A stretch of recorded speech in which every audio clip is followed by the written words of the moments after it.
प्रणितीताईला किंवा मला बीजेपी मध्ये या म्हणतात. आता कसं शक्य आहे? हे वक्तव्य आहे काँग्रेस नेते सुशील कुमार शिंदे यांचं.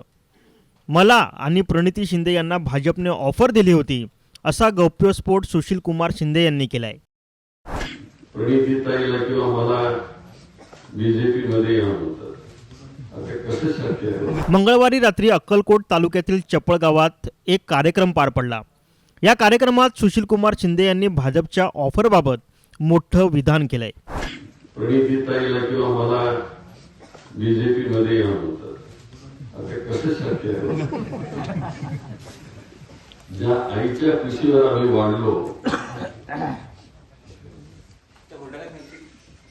तिथं आमचं बाळपण गेलं, आमचं तारुण्य गेलं. आता मी 83 वर्षामध्ये आहे. आता कसं दुसऱ्याचं घर उभा करणार? शक्य नाही. आणि प्रणिती तर तुम्हाला माहिती आहे की ती अशा कधी पक्षी बदलाच्या भानगडीत कधी पडणार नाही. सुशील कुमार शिंदे यांच्या या वक्तव्यानंतर अनेकांच्या भुवया उंचावल्यात. यावर काँग्रेसच्या नेत्या यशोमती ठाकूर काय म्हणाल्यात एकदा पहाच. मला असं वाटतं की सक्षम उमेदवार आहे, स्वतः प्रणती पण आणि सुशील कुमार शिंदे साहेब पण. आणि भाजपमध्ये त्यांची ओरिजिनल लोकं किती राहिलेली आहे? ओरिजिनल तर आहेच नाही. आमच्याच लोकांना काहीतरी आरडाओरडा करत असतात आणि घेऊन जात असतात.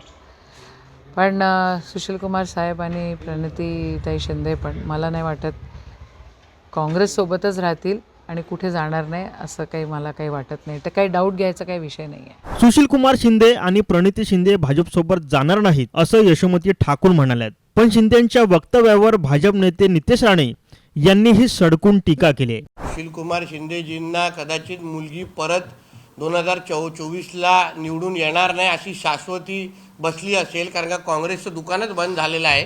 म्हणून अप्रत्यक्ष पद्धतीने प्रणिती यांना भाजपमध्ये पाठवण्याचा प्रयत्न असू शकतो. नितेश राणेंच्या या वक्तव्यानंतर आता काँग्रेसचे नेते काय प्रत्युत्तर देणार हे पाहणंच महत्त्वाचं ठरणार आहे.